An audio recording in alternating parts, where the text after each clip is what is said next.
I totally stole this recipe from my boss, Rhonda. Although she uses a different jam, I love mine with fig. And these brie puffs are always a huge hit. They're my go-to when I entertain.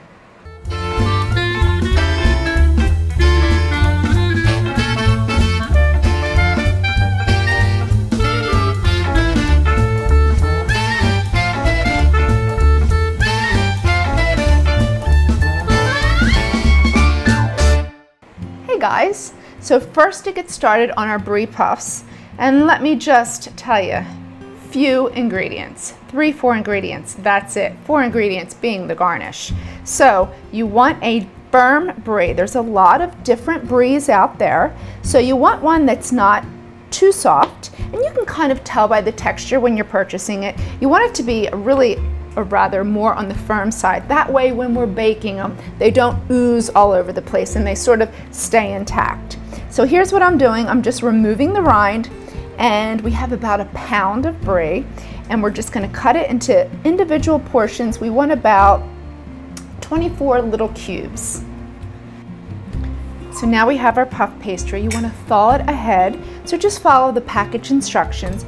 Cut it along the natural breaking point so you'll see the line, and then we're going to cut it in half crosswise, or in my case lengthwise because I have it turned this way, and then each side in half again. So you want 12 squares. So they're not perfect squares, they're kind of rectangular-ish, but that's what you want. Perfect, just like that. And then for your rectangle, just sort of stretch it the other way so it's a perfect square, and then place it right into your mini muffin pan and just kind of set it down so that way it hits the bottom. So I'm going to do this all the way around for both sheets of our puff pastry. So we're going to fill 24 cups. This makes a lot of appetizers. So last puff pastry into our mini muffin pan, and then our brie that we chopped up into, I guess we can call them cubes. We just made them to equal portions, so we have 24 of them. We're going to place them right in the center. Our oven is heated to 400 degrees. And the first time I made this, which was years ago, gosh, I've been making it for so long, I made them for my girlfriend Jeanette and her husband Skip, and she's been making them ever since. She makes them every year for Thanksgiving, anytime she's entertaining, because they're so easy. And her husband, whom I call Picky Pants because he's so picky, he loves them, and that's saying something. So I'm going to get these all filled and then into the oven until the brie melts and that puff pastry puffs and it's perfectly golden for about 15, 16, 17 minutes. So we're all filled, ready to go. I also placed a sheet of foil on the lower rack. We're going to place this on the center rack just in case that brie bubbles over. That way it catches it. Look how beautifully puffed. I love it. These are a crowd pleaser.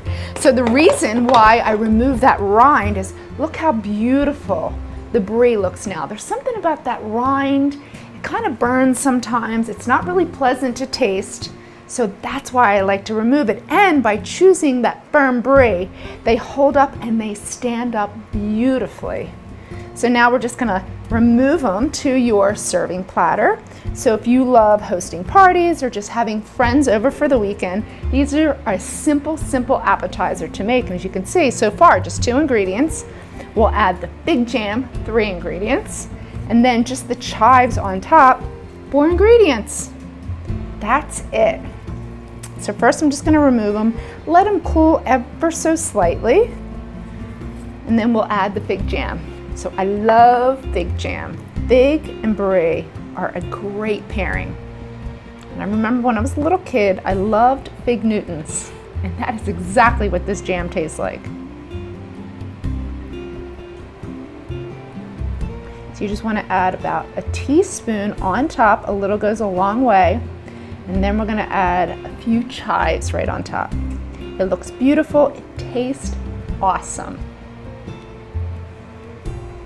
Who doesn't love puff pastry?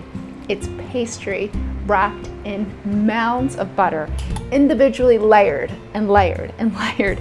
And that's how you get that puffing, because of the steam within the butter. It steams it and puffs it. All right, now our chives on top. Makes it pretty. Going in. Mmm.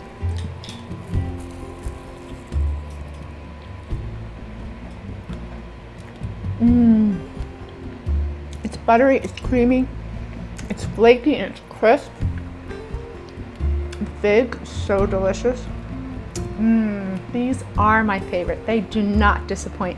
The next time you're entertaining, make these. Everyone will love them. For this recipe, go to the newspaper's website. And thanks for joining me today. From my kitchen to yours, happy cooking. See you next time.